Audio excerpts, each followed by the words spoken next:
Hi guys! So ngayon, titignan po natin anong ipapakita sa love reading ng collective.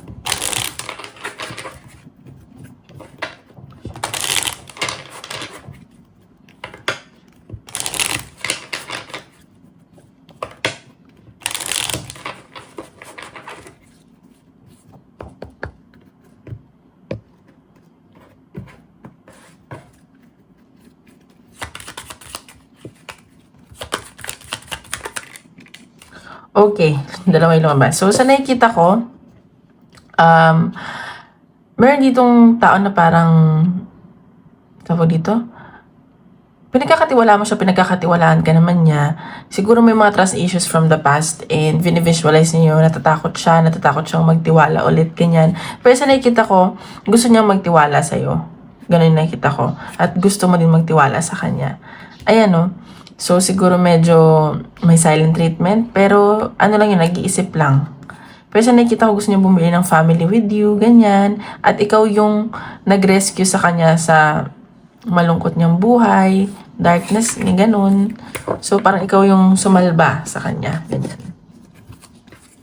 Parang ikaw ulit nagbukas ng puso niya, nagpasaya sa kanya ulit, ganyan. Natin, love reading ng collective.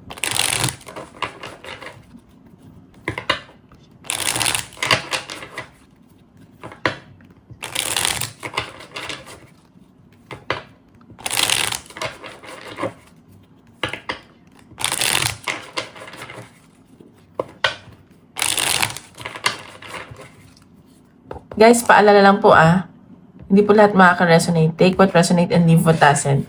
And don't forget to hit like and subscribe para updated kayo sa videos ni upload ko.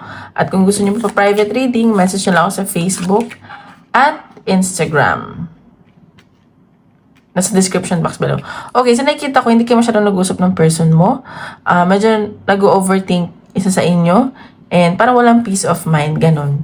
Parang ikaw tahimik ka lang, or ikaw tong ayaw makipag-usap. Parang ayaw mo na makipag-usap. Siguro very gloomy yung mood mo ngayon. And sa nakikita ko, meron dito yung same-sex din, LGBTQ. Medyo pagod na sa work din siguro. Ayan.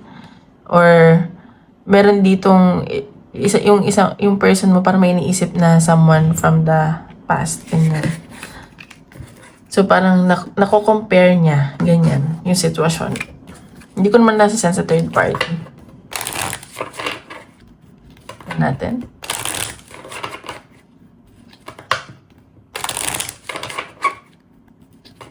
Love reading ng collective.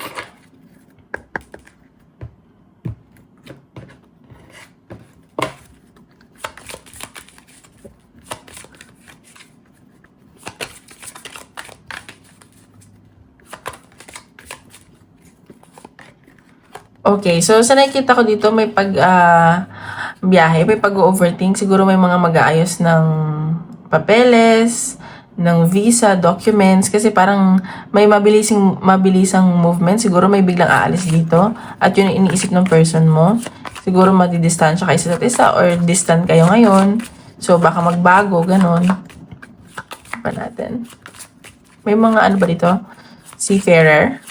Ayan. Or your person mo. Yan o. Nag-reading ng collective. Okay, so ayan. So, sa nakikita ko medyo nag-aalangan ka or yung person mo kasi malalayo kayo sa isa't isa or malayo nga kayo sa isa't isa. So, parang yun yung nagiging problema or magiging problema in the future. Pero sa nakikita ko, excited pa naman kayo sa isa't isa.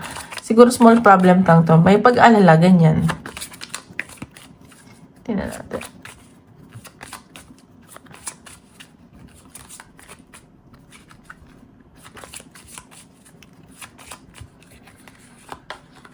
Okay, so ayan, inspired kayo, inspirasyon nyo siya, inspirasyon ka din niya. So nakikita ko bagong tao lang to. And sa nakikita ko, ikaw yung wish na natupad. Parang may mga wini-wish siya, ikaw yung katuparan, gano'n, nagkaroon siya ng hope sa buhay, and ikaw yung makakatulong sa goals niya, ganyan. Ayan o, so medyo mataas na yung ego nitong taong to. Parang very authoritative, and alam mo, gusto lang din niya mapag-isa minsan, ganyan. Tingnan pa natin.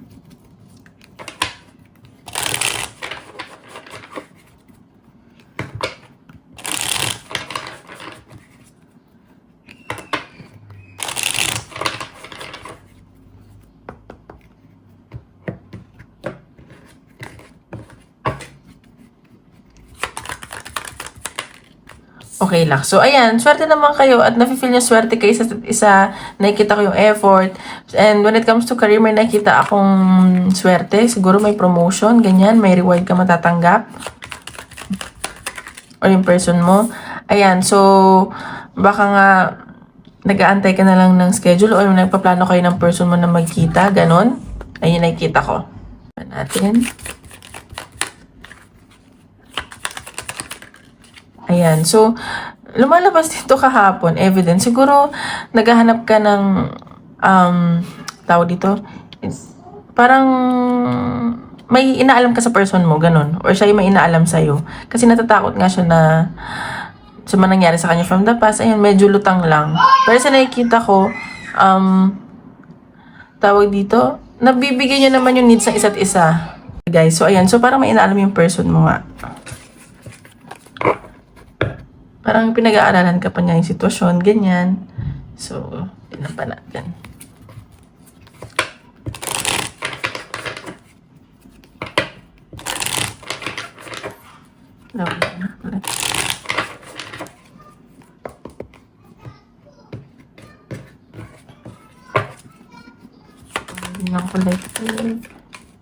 Sorry guys, ang daming bata dito sa amin. Okay, Queen of Wands. Nakikita ko yung person mo attracted sa'yo. And nakikita ka niya as someone na very charming, ganyan, masiyahin, mabait, nababait sa sa'yo. And sobrang hot ka sa paningin niya. Ganon din naman ikaw.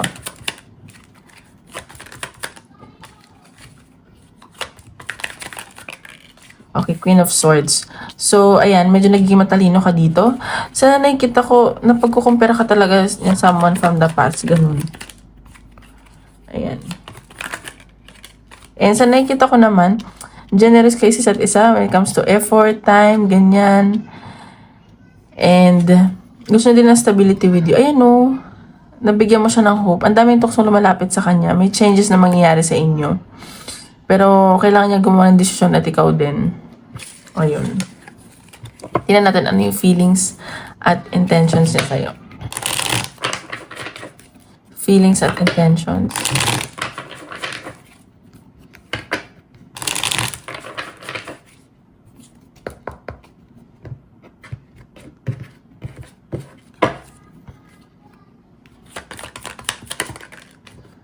So, minamanifest ka niya, pinagdadasal niya yung connection nyo. And, natatakot na din kasi itong masaktan eh.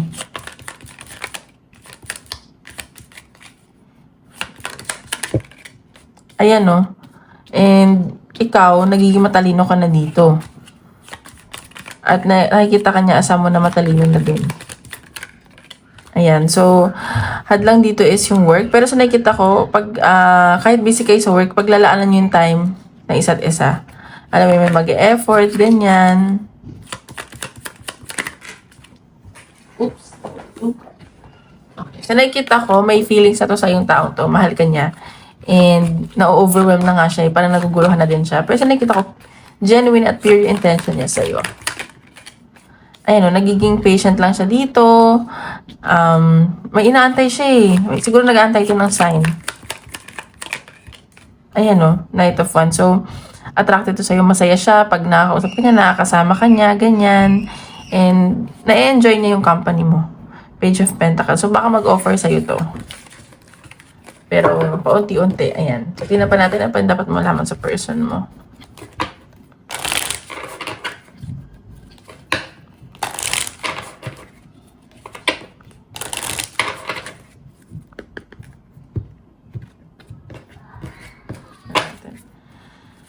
Dapat malaman sa person mo.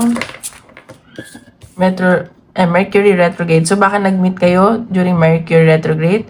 Or meron siyang may pinag-aaralan siya. Kaya siguro hindi siya okay makipag-communicate ngayon. May communication issue siya. May mga pinag-aaralan siya sa connection. May iniisip siya. Ganoon, marami siyang iniisip. Tignan ba natin?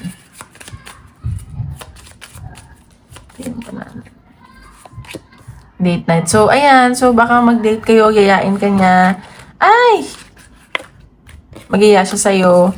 And, antay ka lang. Mag-yayayan. Or gusto niya makasama ka, mag-date kayo, ganun. Tingnan pa natin. Communicate. So, makikipag-communicate to, makikipag-compromise siya kung may problema kayo ngayon. And sa nakikita ko, gusto niya i-work out yung relationship niyo, maging maayos, hingi to ng tawad, ganyan. Gusto naman i-work out yung relationship niyo. Ayan, so medyo be careful lang, baka nagsisinungaling siya sa'yo, he or she is being sneaky, ganun. So, tignan nyo lang din. Baka white lies, ganun. Tignan pa natin.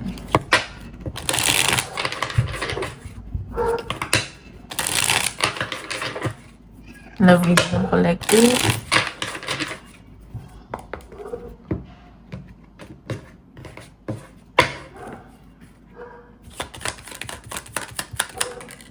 Social media. So, ayan, i-stalk ka niya. Or baka nag-social media detox tong taong to. Baka nasasaktan sa mga nakikita niya sa social media mo. Ganon. Okay, break up. So, natatakot siya na maghiwalay kayo, na mag-end yung kung anong meron kayo. And siguro nakipag-break to sa from the past at nag-heal pa siya. Meron pa siyang hinil sa sarili niya. Siguro may involved na legal matters, ganyan. At kayo, twin flame kayo, divine connection. So, magsusorry to sa'yo. Sa mga pagkukulang niya, ganon. Ayan. So, tingnan natin possible messages sa'yo. Possible messages sa'yo.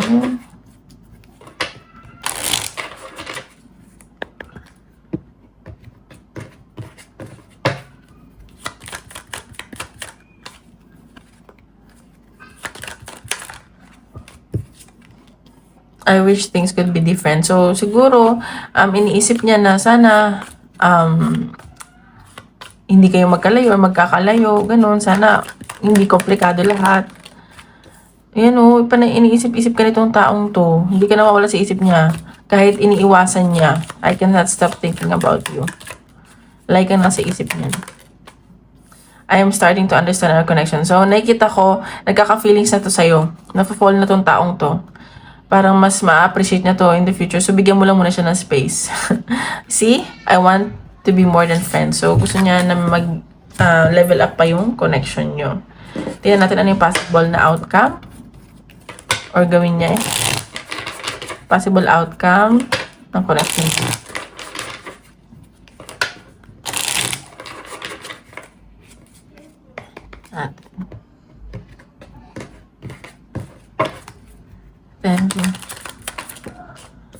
King of Wands. So, ayan. Sa nakita ko, magiging bold to. Like, magiging firm siya sa mga decision niya. Ganyan. Kasi, siya eh. Gustong-gusto ko talaga attracted siya sa'yo. Page of Swords. So, ayan. So, magkipag-communicate. May malalaman kang information tungkol sa kanya. May gusto siyang sabihin sa'yo. May i-confess siya, may aaminin siya. Ganyan.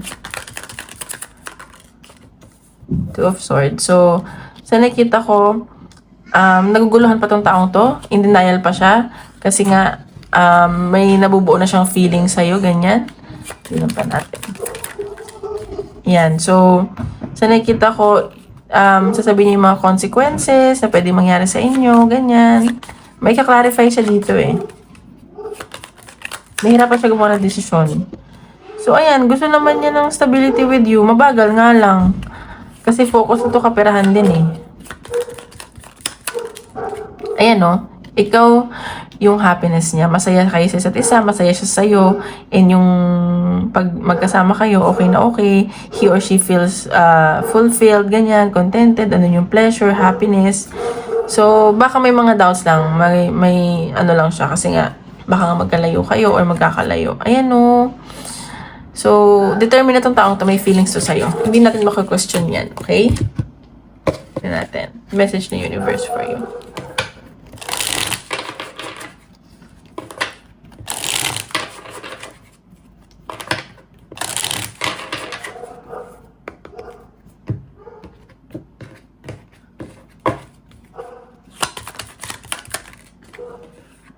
Don't shy away from your desires. So, ayun, siguro wag kayong matakot or mahiya, kung ano talaga yung gusto nyo sabihin nyo, maging open kayo. Kasi kung magiging open kayo dyan sa taong yan, matatanggap at patatanggap kayo eh.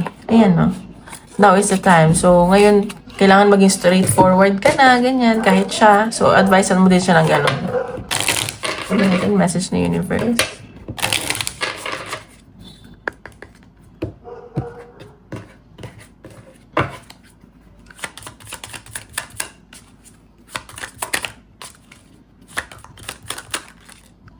There are other opportunities that are better suited for you. So, siguro, nag-iisip mo na baka meron pang iba dyan. So, meron pa naman na other opportunities na suited talaga sa'yo, na compatible with you. Ayun, you need to stay focused on the journey, not just the destination. So, wag lang kayo siguro mag-overthink. Baka ino-overthink nyo yung sitwasyon. So, mag-focus na kayo. Enjoy nyo lang yung moment, yung journey, ganyan. Yan natin. Advice ni universe.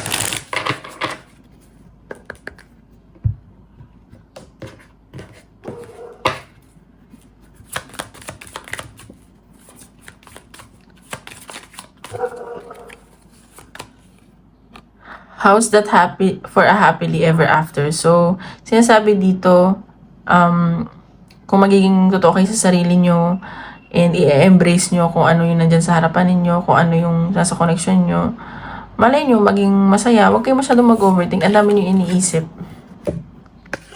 Ganun. So, tingnan natin. Isip ka question, tingnan natin kung ano sasagot ng universe.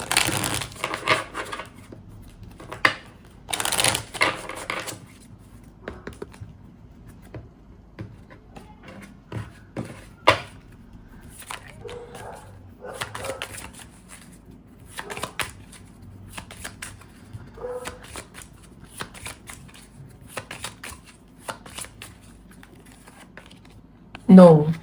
So, ayan. So, no naman daw yung sagot. This situation will improve. So, magiging okay din lahat. So, okay mag-overthink. So, yun lang guys. Maraming salamat po.